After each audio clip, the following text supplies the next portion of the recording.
Clémence poussa un cri étouffé lorsque la porte de sa chambre s'ouvrit brutalement, révélant la silhouette d'Angélique dans l'encadrement, les yeux écarquillés comme si elle avait vu un fantôme. « Qu'est-ce que tu fais ici ?» balbutia Clémence, serrant désespérément sa robe contre sa poitrine nue, le cœur battant à tout rompre dans la chaleur étouffante de cette nuit barcelonaise. Angélique, figée sur le seuil, murmura d'une voix brisée, « Je ne savais pas. Mais maintenant, je vois tout. Et ça change tout. » Clémence de la Tour, une Française expatriée à Barcelone depuis 5 ans, avait toujours cru que sa vie était un équilibre précaire entre devoir et désir. À 40 ans, elle s'était mariée avec Javier, un architecte espagnol charismatique, pour échapper à la monotonie de sa vie parisienne. Javier avait une fille d'un précédent mariage, Angélique, une jeune femme de 22 ans, étudiante en art à l'université de Barcelone.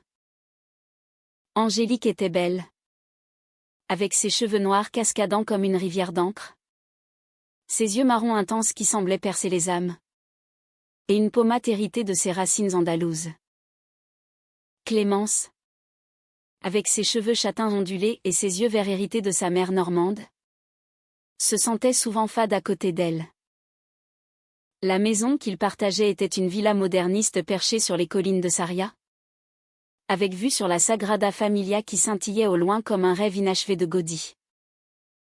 Clémence y avait apporté une touche française, des meubles Louis XV, des livres de Proust et de Sagan sur les étagères, et un jardin où poussaient des lavandes rappelant la Provence. Mais ce soir-là, l'air était lourd d'un orage imminent, et la tension familiale avait atteint son paroxysme. Javier était absent, parti pour un congrès à Madrid, laissant Clémence et Angélique seules. Clémence s'était retirée dans sa chambre pour se changer, ôtant sa robe de jour imprégnée de la sueur de la ville. Elle se sentait vulnérable, exposée, non seulement physiquement mais émotionnellement. Depuis des mois, elle luttait contre un sentiment grandissant envers Angélique, un mélange de tendresse maternelle et d'attraction interdite qui la consumait. Angélique, de son côté, avait toujours admiré Clémence. Venue d'une enfance chaotique après le divorce de ses parents, elle voyait en cette belle-mère française une figure de stabilité, de raffinement. Mais dernièrement, ses regards s'attardaient trop longtemps sur les courbes de Clémence, sur la façon dont elle riait, tête rejetée en arrière, révélant la ligne élégante de son cou. Ce soir, incapable de dormir, Angélique avait frappé à la porte, mais n'avait pas attendu de réponse. Elle voulait parler, confier ses doutes sur sa vie, sur ses amours naissantes. « Je suis désolée, Clémence, » dit Angélique en refermant la porte derrière elle, les joues rougissantes. « Je ne voulais pas t'interrompre. C'est juste que je me sens perdue. » Clémence, encore tremblante, enfila rapidement un peignoir. « Perdue ? À propos de quoi ? Assieds-toi, ma chérie. » Elles s'assirent sur le bord du lit, l'atmosphère chargée d'une électricité palpable. Angélique raconta ses tourments, une relation avec une camarade d'université qui s'effritait, des questions sur son identité, sur ce qu'elle désirait vraiment. Clémence écouta, le cœur serré. Elle connaissait trop bien ses doutes dans sa jeunesse. À Paris, elle avait aimé une femme, Sophie, avant de se conformer aux attentes sociales en épousant un homme. L'amour n'est pas simple, Angélique, murmura Clémence, posant une main sur l'épaule de la jeune femme. Il nous surprend, nous bouleverse. Leurs regards se croisèrent. Et pour la première fois, Clémence vit dans les yeux d'Angélique non pas de l'admiration filiale, mais un désir miroir du sien. La main de Clémence glissa légèrement, effleurant la peau chaude d'Angélique. Elles se figèrent. Le temps suspendu. Les jours suivants furent un tourbillon d'émotions contenues. Clémence évitait Angélique, prétextant des rendez-vous en ville. Elle errait dans les rues de Barcelone, passant devant la Casa Batlló, où les mosaïques ondulantes lui rappelaient les vagues de ses sentiments. Angélique, blessée par ce retrait, se renfermait dans ses études, dessinant des portraits de Clémence en secret, capturant la mélancolie dans ses yeux verts. Un soir, lors d'un dîner familial improvisé, Javier était rentré plus tôt. La tension éclata. Javier, sentant l'air lourd, demanda ce qui se passait. Angélique, les larmes aux yeux, quitta la table. Clémence la suivit dans le jardin, où les étoiles scintillaient au-dessus des cyprès. « Pourquoi m'évites-tu » demanda Angélique, la voix tremblante. Clémence hésita. Puis avoua, « Parce que je t'aime. » Angélique. Pas comme une mère, mais comme une femme aime une autre femme. Et c'est impossible. Angélique, stupéfaite, se rapprocha. Leurs lèvres se frôlèrent dans un baiser timide, chargé de promesses et de peur. Ce fut le début d'une liaison secrète, volée dans les ombres de la villa, dans les ruelles du Barry gothique, où elles se perdaient pour s'aimer. Mais les secrets ont un prix. Javier commença à soupçonner quelque chose, remarquant les regards complices, les absences inexpliquées. Angélique, déchirée entre son père et son amour, commit une erreur, elle confia à une amie, qui, par jalousie, répandit la rumeur. La trahison frappa comme un coup de tonnerre. Un matin, Javier confronta Clémence dans la cuisine, brandissant son téléphone où un message anonyme décrivait leur liaison en détails crus. « C'est vrai » hurla-t-il, les veines saillantes sur son front. Clémence, pâle comme un linge, ne put nier. Angélique, entrant à ce moment, éclata en sanglots, avouant tout. La maison devint un champ de bataille émotionnel. Javier, blessé dans son orgueil, accusa Clémence de perversion, d'avoir corrompu sa fille. « Tu es venu ici pour détruire ma famille » cria-t-il, les mots résonnant comme des gifles. Angélique défendit Clémence, arguant que leur amour était pur, né d'une connexion profonde. Mais Javier, aveuglé par la rage, exigea que Clémence parte. Clémence fit ses valises, le cœur en miettes. Elle se réfugia dans un petit appartement du quartier de Gracia, entouré de places animées et de cafés bohèmes. Là, elle repensait à leur histoire, les promenades sur la plage de la Barceloneta, où les vagues léchaient leurs pieds nus, les nuits passées à whispering des poèmes de Baudelaire dans les bras l'une de l'autre, les rires partagés devant un tableau de Miro au musée. Angélique, coincée chez son père, vivait un enfer. Javier la surveillait, l'empêchant de contacter Clémence. Elle se sentait prisonnière, comme une oiseau en cage dans cette villa qui lui semblait maintenant froide et hostile. En secret, elle envoyait des messages codés via une amie commune, des mots d'amour déguisés en banalité. Un jour, Angélique s'échappa. Elle courut jusqu'à l'appartement de Clémence, frappant à la porte avec frénésie. Quand Clémence ouvrit, Elles tombèrent dans les bras l'une de l'autre, pleurant et riant à la fois. Je ne peux pas vivre sans toi, murmura Angélique, ses lèvres cherchant celles de Clémence dans un baiser passionné. Elles passèrent la nuit à s'aimer, explorant les contours de leur corps avec une tendresse infinie. Clémence, plus expérimentée, guida Angélique dans les méandres du plaisir, leurs soupirs se mêlant à la musique des rues en bas. Mais au matin, la réalité les rattrapa. Ravière avait appelé la police, accusant Clémence d'enlèvement, une exagération, mais suffisante pour semer le chaos. La confrontation eut lieu dans un café près de la Rambla. Ravière, Angélique et Clémence s'assirent autour d'une table, l'air chargé de regrets. Ravière, les yeux rougis, avoua sa peur: j'ai perdu ma femme une fois. Je ne veux pas perdre ma fille.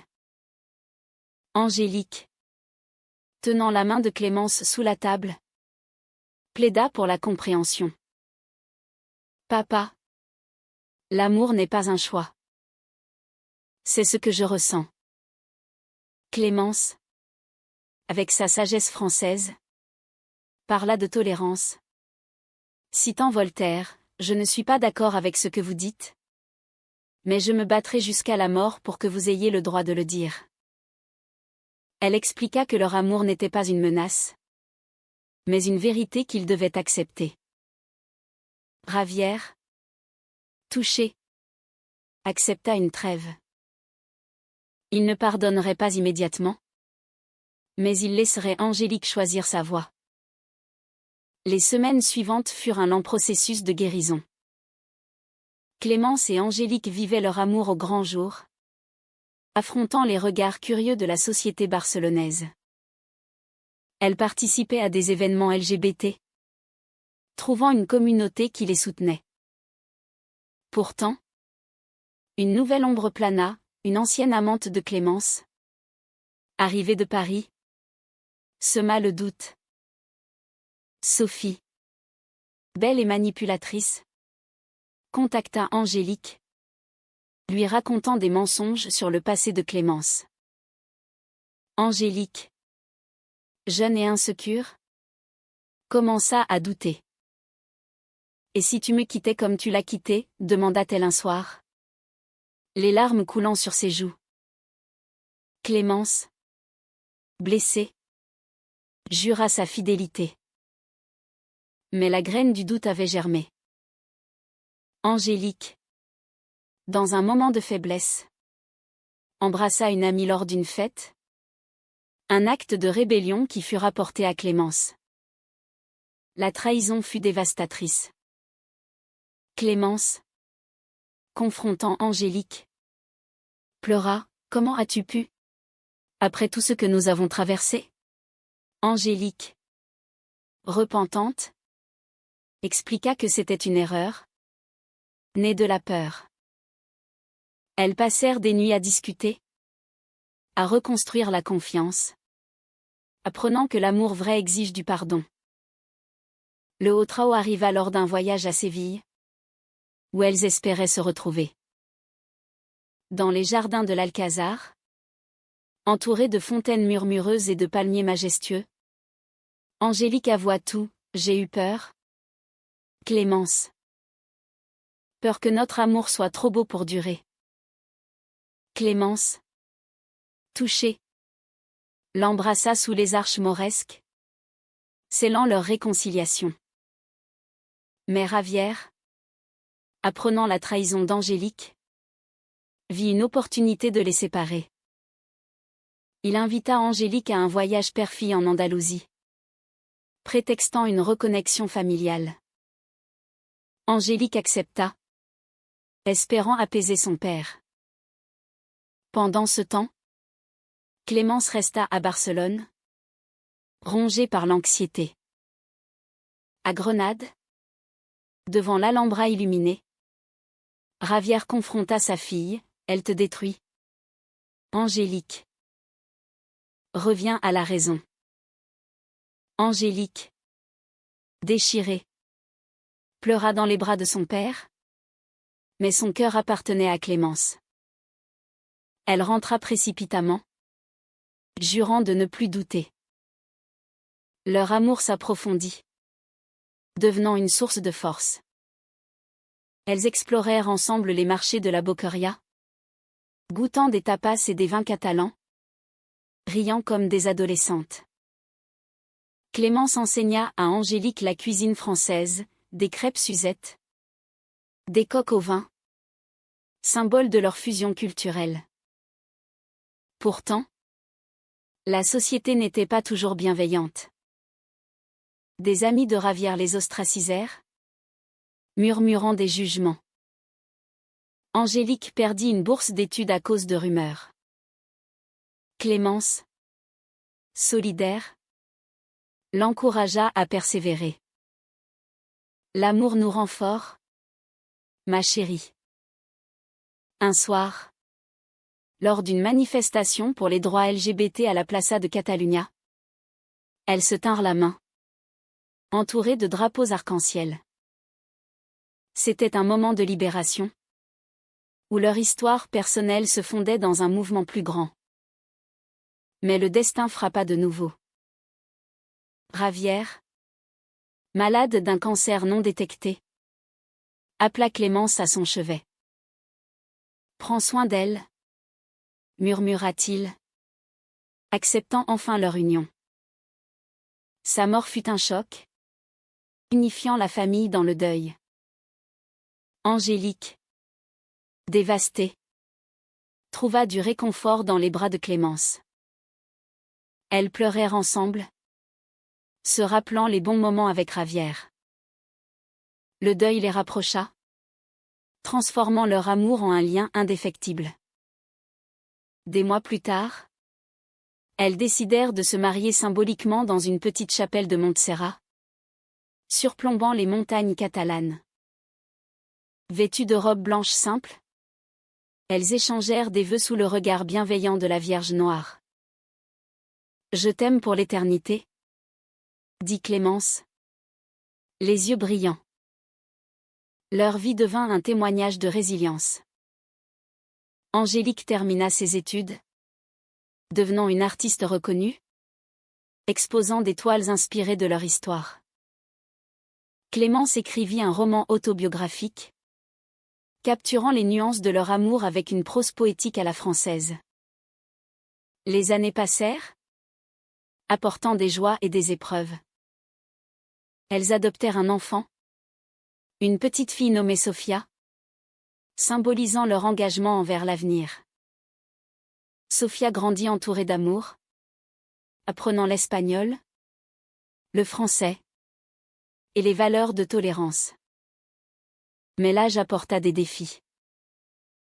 Clémence, approchant la cinquantaine, luttait contre des doutes sur sa beauté, craignant qu'Angélique ne la quitte pour quelqu'un de plus jeune. Angélique, fidèle, la rassurait chaque jour, « Tu es mon éternelle muse ». Un jour, lors d'un voyage à Paris, elles revisitèrent les lieux de la jeunesse de Clémence, le Louvre, la Seine, les cafés de Saint-Germain. Angélique, émerveillée, déclara, « C'est ici que ton cœur a commencé à battre pour les femmes. Et maintenant, il bat pour moi. » Leur histoire inspira d'autres, des jeunes lesbiennes en Espagne les contactaient, cherchant des conseils. Clémence et Angélique devinrent des mentors, prônant l'acceptation de soi. Dans les moments intimes, elles se rappelaient ce soir fatidique où tout avait commencé. « Si je n'étais pas entrée dans ta chambre », disait Angélique en riant. Clémence répondait, « Le destin nous a réunis. » Leur amour, forgé dans le feu des conflits, émergea comme un phénix, prouvant que même dans la trahison et la douleur, l'humanité triomphe. Elles vécurent heureuses, non sans cicatrices, mais avec une profondeur qui enrichissait chaque instant. À la fin, Sur une plage andalouse au coucher du soleil, Angélique murmura, « Merci d'avoir changé ma vie. » Clémence, serrant sa main, répondit, « C'est toi qui as changé la mienne. » Et ainsi, leur histoire se termina non en tragédie, mais en une célébration de l'amour vrai, humain et éternel.